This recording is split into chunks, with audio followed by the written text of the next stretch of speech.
You're listening to the Platte River Bard.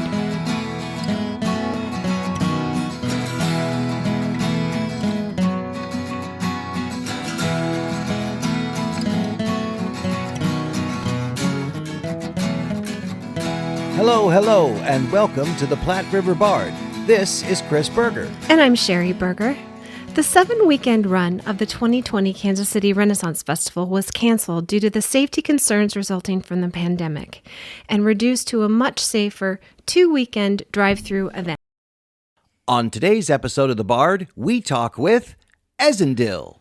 EZNDIL is Mike and Nancee Micham, a married duo who have been performing together for nearly 30 years. EZNDIL play a variety of musical styles based in the folk music tradition, Americana and Celtic, as well as original songs and comedy. Meeting in Arizona while working as comedy street performers and playing music, their shared love of folk music grew, and in 1992, they decided to move to Branson, Missouri, where they became featured performers at the McAfee Homestead. Mike became the lead guitarist for the group The Homestead Pickers, taking on the character name Ezra. Nancee took on a management role at the Homestead as well and played the character of Piccadilly May, singing with the group, storytelling, and helping to preserve the history of the 1843 cabin. It didn't take Mike and Nancee long to form into a folk music duo, and so they decided to bid a fond farewell to Silver Dollar City. They began focusing their talent as a duet, taking the name of EZNDIL from their character names while at Silver Dollar City. Since 2007, EZNDIL has been performing all over the Midwest and a handful of times in Ireland, entertaining audiences with their wonderful songs, stories, and frenetic humor. They also teach workshops in songwriting, stage presence, and music lessons. In addition to Renaissance festivals, they have also performed for the last 15 years at the Baker Creek Seed Festival, and as an avid gardener, I would love to attend one of those, and the Kansas City Storytelling Festival. There are 2 YouTube videos of the Storytelling Festival up, and I will put those in the show notes. You'll want to watch them, as they are wonderful. EZNDIL are an eclectic, energetic, funny, and heartwarming experience to see. Mike and Nancee are just an absolute delight, and without a doubt, if you ever get the chance to see them perform, go out of your way to do so. They are always worth the trip. And researching for this podcast, and also in talking to them, Mike and Nancee, it's pretty clear they are well matched, and a couple who's performing together helps them stay together. The day this episode of the Platte River Bard releases will be December 12th, 2020. December 12th also happens to be Mike and Nancee's 30th wedding anniversary. Happy 30th anniversary, you crazy kids. Crazy kids. It is the rare couple that can work and play together for so long and so well, and they have done that and more. And now, let's listen to their original self-titled song, EZNDIL.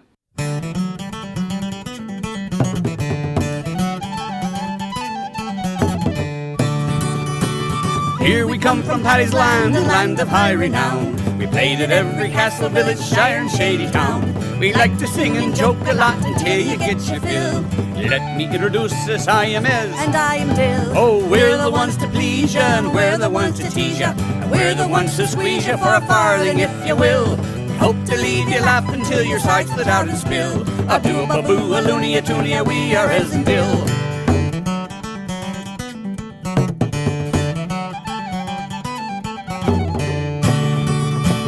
Love to live and live to laugh, we love to laugh at life a lot. No points to rub together and few praties in our pot. We're performers and we're farmers, or perfarmers if you will. We're like some kind of Irish herb with a pinch of EZNDIL. We're the ones to please ya, and we're the ones to tease ya, and we're the ones to squeeze ya for a farthing if you will. We hope to leave you laughing till your sides split out and spill. A do a baboo, a loony, a toonie, we are EZNDIL.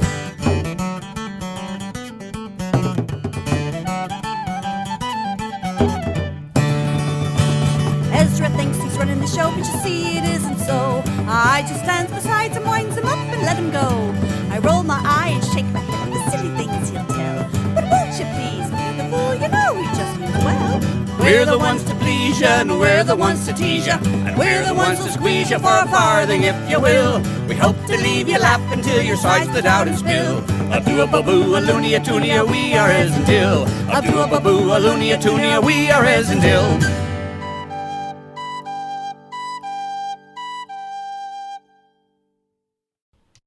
the nature of how we had to record this, there wasn't a lot of opportunity for editing. So we've left it pretty much raw as it is. We hope you enjoy it. It was late. We hadn't seen each other in a long time, and we were very happy to see each other. And we just had a lot of fun. It's a really fun interview. But no, I don't think there's any editing in this. So put on your seatbelt, folks. You get what you get. I hope you enjoy. Hello, and welcome to the Platte River Bard. This is Chris Berger. And I'm Sherry Berger. And we are here with some of my favorite people in the whole world. We are here with Mike and Nancee Micham, a group called EZNDIL. Welcome to the Platte River Bard, guys. It's nice Thank you for having us. We're watching them on Zoom. It's nice to see you. I see you. Hello. Well, and hear you. And hear you. Nice to hear you. And they're outside on their front porch. How nice Yeah. that Yes, is. we are. Oh, yeah. Yeah, we're nestled in the Ozark Hills, and it's a beautiful day, and we try to spend as much time out here. It's our other rooms. In a little tiny place called Teeny Tiny Tinyville. 260 people, and the dog is the mayor. Cool. At least the mayor gets paid, so that's great. Yeah. Right? Well, you know, he barks a lot. So you guys have been, you're usually traveling a lot. Have you been traveling recently? Or No. Not so much one traveling has. this year, No. yes. Our last travel was March, St. Patrick's time. We had a couple of gigs Okay. in Tennessee and Cape Girardeau. Cape Girardeau, we played one of the best Oh. places in the world for an Irish pub. What's Katie O'Farrell's? Katie O'Farrell's in Cape Girardeau. If you've never been there, and this is not a plug, it's just because I liked it. When we got up in the morning, we heard the news about, well, we're getting ready to shut Shut it down. down. And so So we kept watching the news, kept listening to our phone. we It's thought, like, oh, yeah, they're going to shut us cancel. down. They're Yep. going to cancel. Mhm. They're gonna- You know, just like it was domino effect after Norman. Yeah. Plunk. And then Muskogee plunk. Yep. And then right. there was another. Oh, Queens Ferry plunk. Yep. So we kept waiting. We're going to go, you know. But Well- he kept it open and we did it. Yeah, we went in there, Wow. started at 11 o'clock. We got paid the same and played till 9 o'clock that night. Wow. Oh, wow. Because I knew it was the last gig. Yeah. Right. It turned For a out, while. Mm-hmm. that was it. Now, Oh, it was a blast. for everybody that doesn't know, tell us, EZNDIL, tell us a little bit about your group and what it is that you do. I know, but let's tell everybody else what it is that you guys do. EZNDIL. Okay, so we used to work at Silver Dollar City many moons ago, 13 years ago. And my character name at McAfee's Homestead was Piccadilly May. And Mike's character name was Ezra. So when we decided to leave Silver Dollar City in 2007 and branch out to do what we wanted to do as a duo, we just shortened it as EZNDIL. Yeah. Short for Ezra and Dilly. Ezra and Dilly, I added an N to the middle, and it's like an Irish herb where you sprinkle it on stuff and it doesn't do nothing, just lays there like our dead ancestors. You put a little EZNDIL on it. So anyway, we always had a love for traditional Irish music and folk. And Mike, of course, writes some amazing originals. Yes. So we focus on that, and we do folk and originals and traditional Irish and silly. And the reason that we got into the Irish, I think, at the beginning was because when St. Paddy's Day would roll around, we would go to these St. Paddy's Day festivals, and they were playing, there's a tear in my beer, and I'm crying for you, dear. Nobody was playing Irish music. They were drinking green beer and singing country, and so we said, okay, so our first real Irish gig was at the Rivers in Tulsa. Was it Tulsa? Yeah, down there. Yeah, the Scottish. Have you been there, Chris? I have heard it, but I have not been there. I used to live in Yeah. Tulsa. So that was our So- very first gig, Yeah. playing Irish music. It's neat. Yeah, that was a long time ago in land far away. We actually had a group that we joined up with some folks called the Blarney Tones. The Blarney Toes. Ah. That's good. Yeah, it was so cheesy, but it was good. It's good. But then that was with the Homestead Pickers, Yeah. which we left, of course, in the city. So Yeah. then Mike and I just did our own thing, Yeah. and we've been having fun ever since. Yeah. That's And it just so happened we did not even think about Renaissance fairs. Nope. We were at a folk festival, And this lady came up to us and said, "Hey, do you guys do any fairs?" I have a Renaissance fair just down the road. Hartville. In Hartville, and it's called White Hart. So that was our very first Renaissance. That was our home fair. Really? White Hart was your first one? I did not know Yes. that. Yeah. Yes, White Hart. And that's where we met Owen. We met Owen and his wife. And we met Bruce. Oh, that's right. He would have been down there. They were the Queen's Gambit at the time. Queen's Gambit. And they are the ones that said, "Hey, you should talk to Muskogee. We do Castle of Muskogee. You guys should talk." And so it just so happened we're playing in another fair in Joplin that didn't last very long, 2 years. But Jeremy saw us at Joplin Fair and said, "Hey, can you guys come join us in Muskogee?" Yep. That's great. And then we just been going. Yeah, we played in Joplin, and Albert from the Blades came up to me and said, "You need to come over to the dark side." I think it was the banjo, maybe. Yeah, it was the banjo. Yeah, because both of you play more than one instrument. Yes. Yep. Yeah, Mike plays guitar and bouzouki and Banjo. tenor banjo and penny whistle. And then I play the baron and spoons and mandolin and bouzouki. Okay, yeah. Actually, I thought I saw you with something in your. Yes, okay, mandolin and bouzouki. Okay, that's right.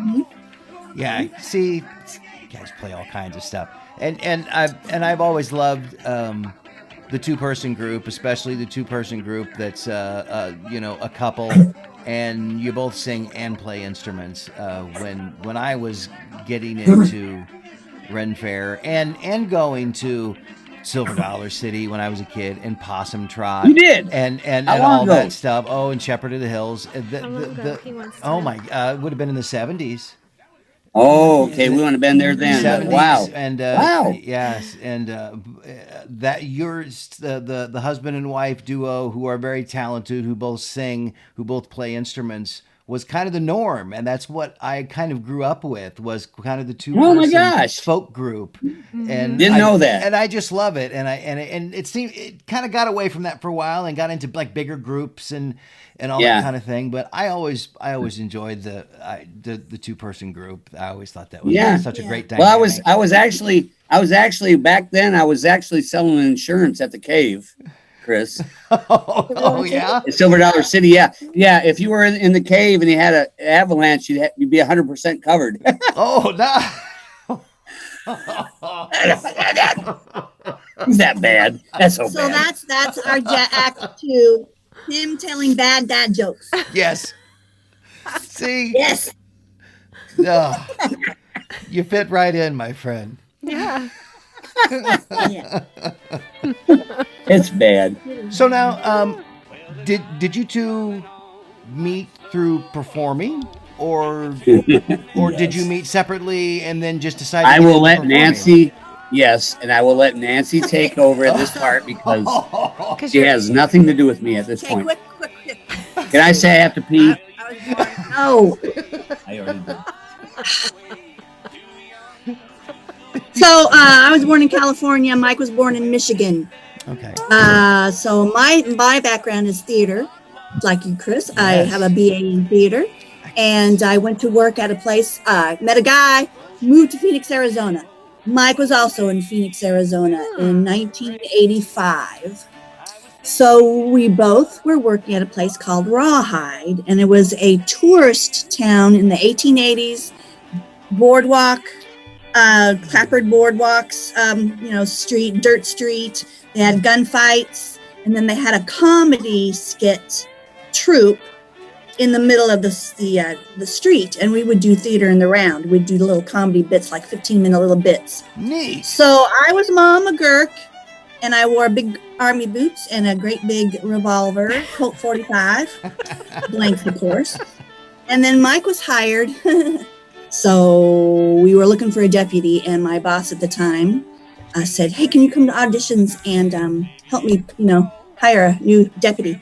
I said, "Sure." So this wiry, crazy guy that didn't stop talking came, and he auditioned. And I looked at Keith, who was my boss. I said, and he said, "What do you think about that guy?" And I said, "You hire him, and you put them on my days off. I am not working with that.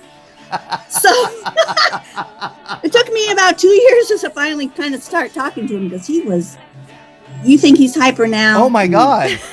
30 years ago, he was off the charts. I don't understand. I know, right? Well, it took me 2 years to kind of start talking to him and realize, hey, this guy's pretty cool. And, we fell in love. And long story short, anyway, we decided to move to Branson, Missouri to audition for Silver Dollar City. Because the guy at the place we met was actually Mark Twain at the same park that we ended up working at. Isn't that crazy? Oh, okay. So you guys ended up working together later on. There's a Mark Twain. Well, for you. no, that was before. He just suggested that we need to go there. He was mad that we were leaving.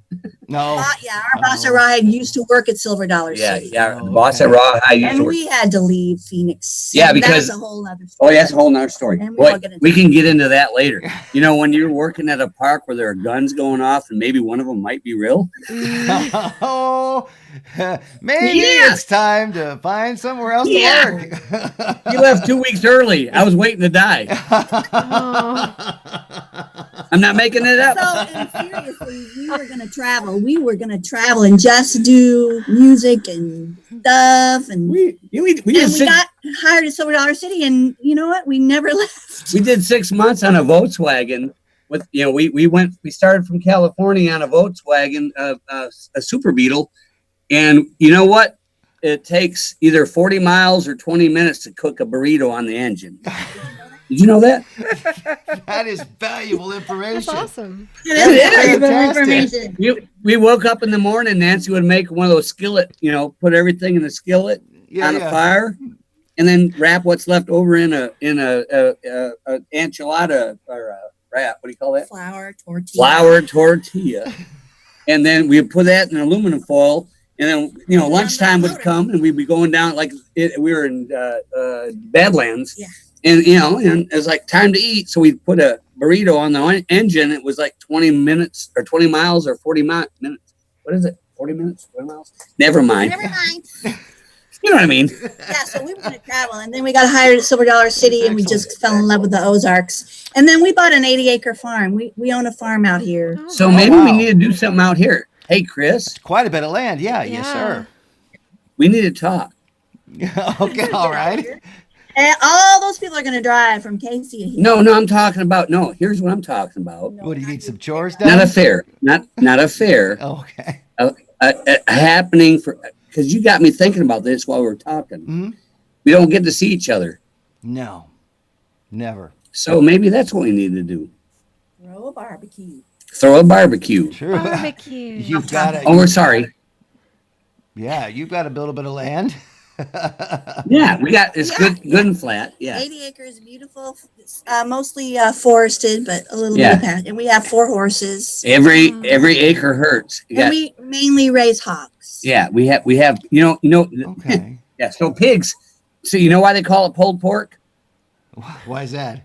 Oh, why? You're not with PETA, are you? No, they call it pulled pork because they don't want to go on their own. You can edit that. Go ahead and edit that. I love my pigs. Maybe we got to keep that one in there. Quick history Fantastic. of Mike and Nancee. And it's Micham, by the way. I know it looks like Micham. But just I never heard it pronounced. I always just because we know. never use last names. It's always just Mike and Nancee. Yeah. Well, my mom had a stuttering problem, so she named me twice. Mike Micham. Mike. Yeah. Mike Micham. Okay, cool. Well, I will go back and then I can go back and fix that. Thank you for saying that. Don't fix it. I've never heard the last name pronounced ever. I've seen it written, but it's always Mike and Nancee. And why did they spell it like that? Maybe it's supposed to be Michael. No, and makes no sense. The true story of it is we had a breakout in the family and people pronounce it differently. So don't fix it. It's okay. It's just a good story. Mitchum, Micham, what the heck? I don't care. Whatever. Call me Ezra. That's part of the, yeah. What's your name? Mike Micham. No. Actually, we had a minister show up at Silver Dollar City. I'm looking for Mike Micham. I'm not making this up. Robert Mitchum, he was a preacher man. I said, my name's Mike Micham. He goes, you come a long ways to find out it was pronounced Mitchum. Right here in the Ozarks. And then I talked to my aunt, and she said the same thing. She goes, well, we had an issue in our family. So it was that, yeah. Okay, there was an issue. All right. Yeah, there was an issue. Yeah, like a tissue. My God. Yes, and of course, this interview is slightly different from our other ones. We are talking, they are at home, and we are at home. The other interviews that we did, we got to do on the day, EZNDIL weren't able to be there on that particular day. They were able to be there a couple of weekends later, and we were able to film them then, so that was great. And so they are going to be a part of the big, what would have been the final weekend of KC. On that Sunday, it'll be the last big show with the Jolly Rogers and now 7 other acts because EZNDIL was kind enough. Yes, we should do a watch party. I would love to, and I think I know the Rogers fans are already setting up one. They've been really good about wanting to watch everything. Well, and there's going to be a live chat on YouTube. I'm not sure how that's all working, but something to that effect. Yeah, there's a live we'll chat. keep everyone updated on the old Facebook. That seems to be how everyone likes to get updated. Yeah. So, but Sweet. So where do you guys get ideas for your acts? Where do you decide that? How do you decide that that's something that needs to go on your show? Yeah, what inspires you? Well, we either hear a song that we want to do. We've always wanted to do that song, and we learn it. We listen to a lot of Irish music, and then we go, oh, that's a great song. That's a good question. We like, actually, and we both like our ballads, but people don't want to hear them. Oh, you gotta pick your spots with those. Yeah. I really do. Yeah. And that's really, I like the ballads. Okay, so Ghost Chickens, right, Chris? What's her name? Sherry.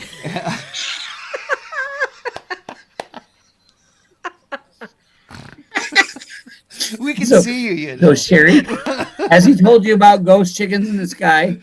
no, he hasn't. Okay, so here's the story on ghost chickens. You know the song Ghost Chickens, right, Chris? Yeah, yes. Off of Ghost. You've heard us sing it. Yes. So it was a song that somebody brought to me, and she was a campfire girl leader, and I put it in a drawer and didn't learn it, and then I learned it and I brought it to the group. They said, "Really?" Now he's talking the group of Homestead Pickers. Yeah, not us. So not us. Long time ago, and they were like, "You really want to do this?" It turned out to be. We went to Ireland, and it was like before they got done playing it on the radio, they wanted to hear it again. Ghost chickens in the sky. Bok, bok, bok, bok. I'm not making this up. So that's what you get stuck with. It's like Don McLean. Don McLean, what song? American Pie. Yeah. Poor guy. Yeah, American Pie or Starry, Starry Night. That's pretty much, Yeah. Oh, yeah. That's my favorite. Those two. That's his request list right there. Yeah. We like our ballads. Yeah, we listen to a lot of music, and we say, "Oh, I like that." Mike writes a lot of music too. I do. You guys have been writing original stuff. Yeah. We do originals, and just going through books, and listening. And I want to see you on the other side. That's a song that I want to write sometime. Does that answer your question? Well, sure. I think so. Okay. Yeah. I'll see you on the other side. We will see you on the Happy New Year's. Happy New Year, my friends. We're not done yet. Well, we can go ahead and wrap this up, my friends. Should I pee again? Well, just hold on for one more second here. Yeah. it was so nice to get to actually see you Yes. and talk to you. I'm so sorry we missed you last time, but I'm glad we got to see and talk to you today. Yeah. Ditto. Us too. Oh, Nice to man. meet you, Sherry. Nice to meet Yes. you. You guys stay safe. Sherry. Yes, and thank you so much for spending a few minutes and talking with us, and look forward to actually getting to see the show you guys did, because I wasn't able to be there when it was taped, so I'll be watching along with everybody else here in the next Yeah, I'm week. anxious to see it too. I hope we did okay. Oh, I'm sure you guys did. were great. And ladies and gentlemen, we have Mike and Nancee Micham. Got it right this time. Yay! EZNDIL, thank you very much. Yes, thank you. You're welcome. guys. Thank you. Oh, you guys are the best. We want to see you. Thank you for listening and supporting the arts in the Platte River area and beyond. Please subscribe to our podcast so you are sure to catch all of our future episodes and join us on social media. We are on Facebook, Instagram, and Twitter. Music for this podcast was used with permission by Screaming Skull Productions. See you next time on the Platte River Bard.